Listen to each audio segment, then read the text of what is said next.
So let's get right into it. So we're going to be using a few nodes. First, most importantly, diffuse BSDF. This is going to give us purely the diffuse color that is going to go into the sphere or the material. So you can see it's just giving diffuse. Obviously, closer to the light, lighter it is. Further away from the light, darker it is. Let's make this all the way white. Next, color ramp. How the color ramp works. So this number at the bottom here determines where on the scale it's going to pick the color. So the higher the number, the more right on the scale it picks. The lower the number, the more left on the scale it picks. Let's show. So you can see it's 0, the material's black. And as you move it up and down, it's going to swap colors.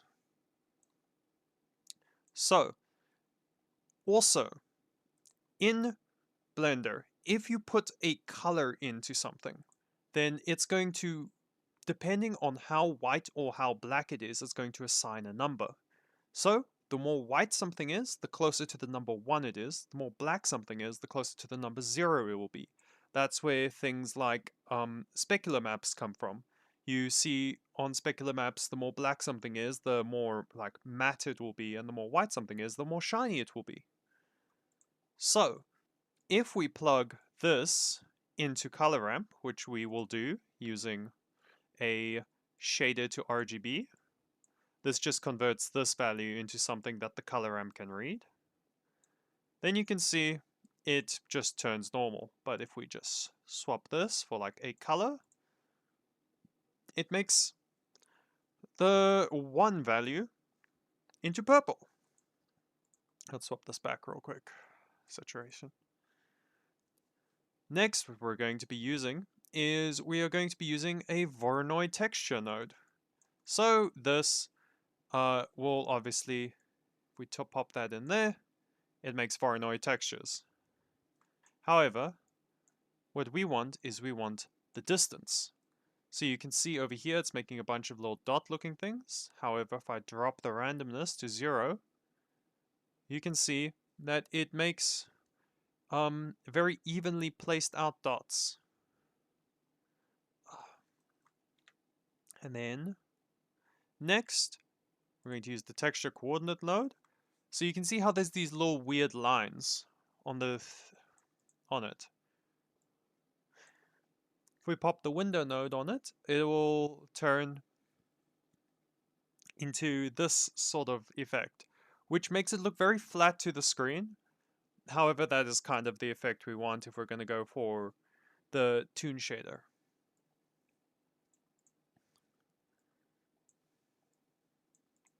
So, remember how I said black is 0 and white is 1?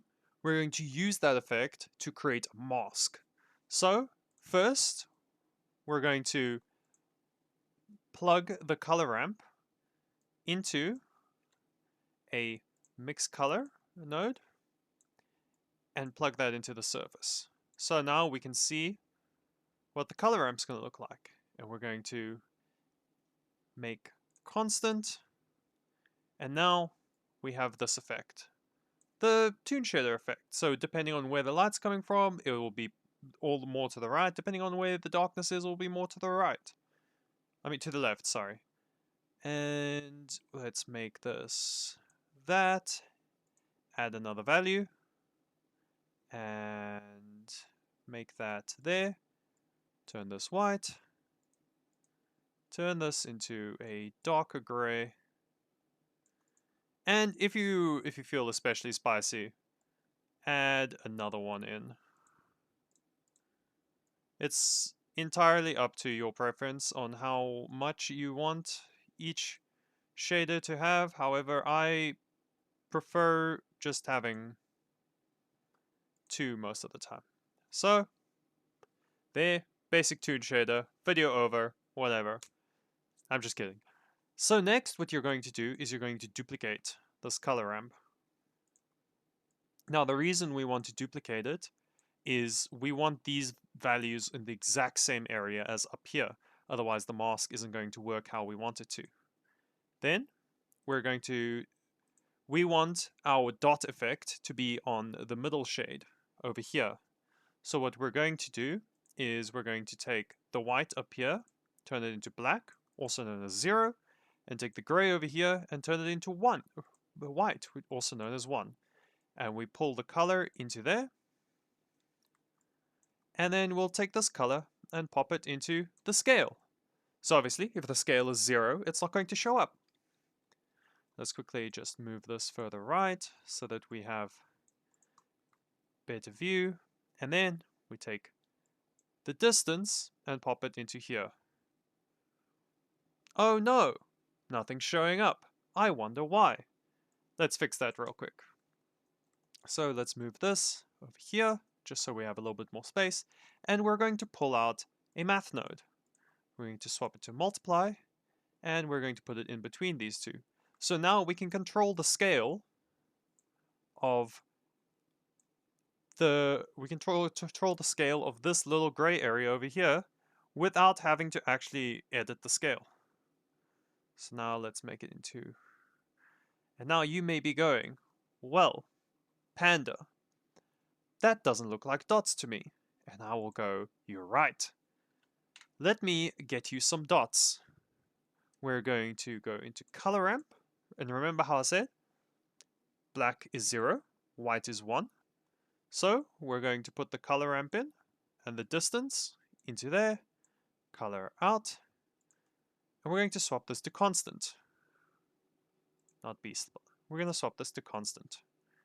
And as you can see, we have our dots.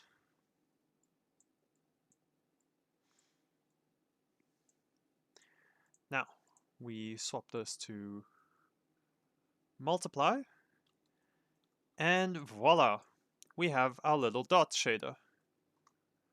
Now, that could be all you have come here to see. However, why not show you guys some more things? So, if you want to swap where the dots are, you can just swap the mask around.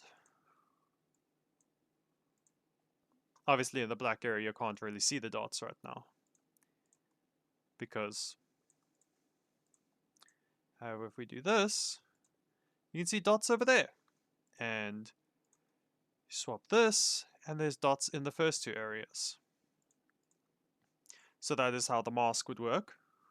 Let's see other methods you could use. You could swap this out for a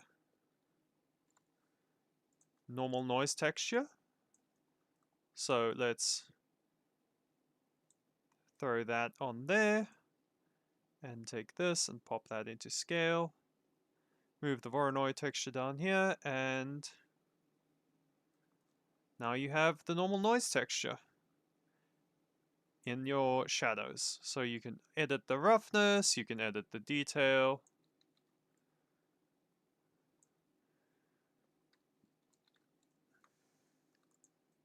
Now, I'm going to show you guys something very interesting that I learned from... I will pop the link to where I learned this a while ago in the description, but I'll also see if I can't find the image that I learned it from as well. And throw it up on screen now. This will be really awkward if I couldn't find it. Right, so we are going to just grab all of this, disconnect that, and let's just move it off to the side. Now, most people would just delete that, but I'm not most people.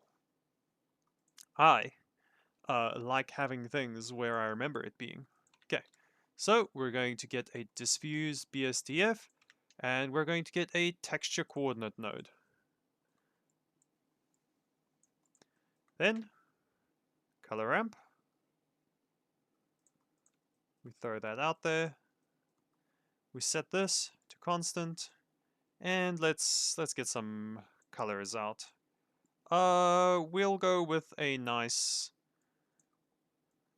let's go with a nice light pink color, and then a dark-ish purple. And for the darkest color, let's go like a dark... that's a bit saturated. Let's drop the saturation. That seems good. Now, we are going to bring in a noise texture. And we're going to take object and pop that into vector. And then we're getting a lot of math.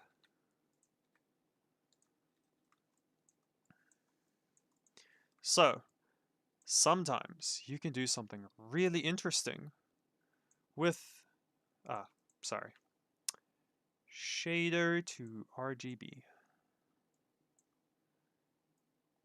There. Sometimes you can get some really fun kinds of shaders. Let's drop this to 0.1. So right now, doesn't seem anything special. And you must be going, Panda, why are you showing me this? I came here to see how you do those fun little dots. And I'm like, my child, wait. Wait, my child. We have fun things to show you. We need another math node here. Sorry. Power.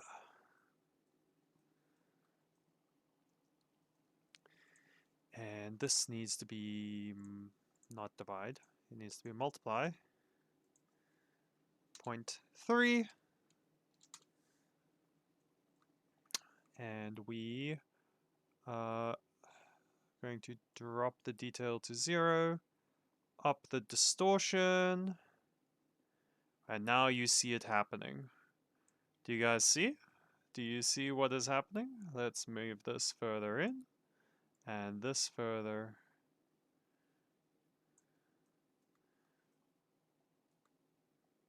You can have fun little shaders.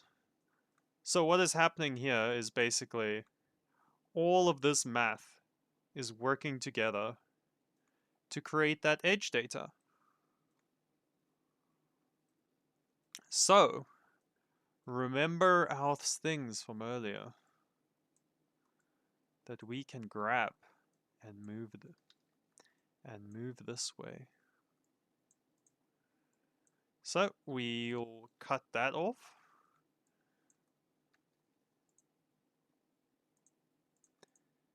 Move this all the way to the side here. And throw that there. And then we will swap this to black. This to gray. And this to white. And duplicate it. We don't need these two anymore. We turn this gray into a white. This gray, if it will, oh no, I accidentally moved it. This gray into a white, and this white into a black. And then the fun begins. Throw that in there, and we throw that in there. And voila! We have our fun little texture. So obviously you can apply this to anything your heart desires. You can swap out this texture for whatever you want. Let's, you know what, let's get waves. Wave texture. Delete this. Why not? Object, vector. Just give it a second.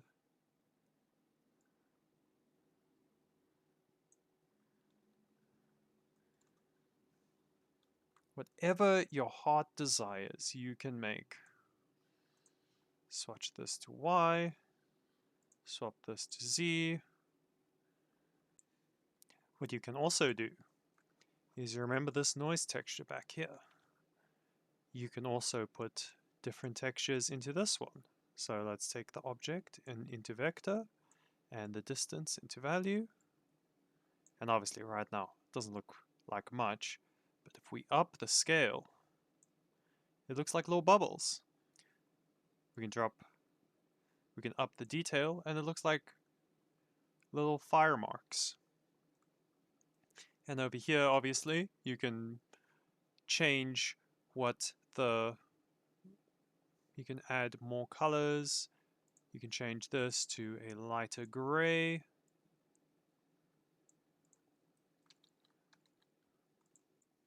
There was a small cut there. But anyways, you can also pop the color in here instead of the position. It won't change much, if I'm gonna be honest, but it does change a little bit. So let's try with our good old friend, the wave texture.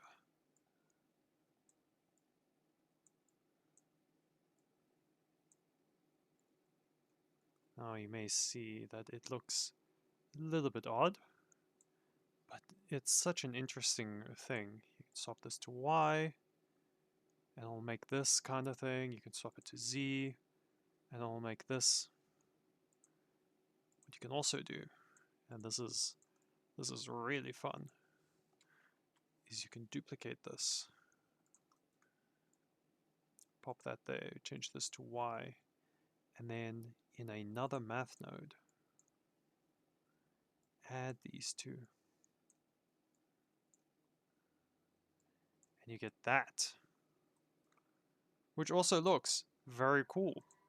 You can swap it to subtract, and it goes the opposite direction. You can make it into multiply, and it makes this sort of effect. So you can do all sorts of things with different kinds of textures. You can combine different textures, like this. And everything will give you something interesting.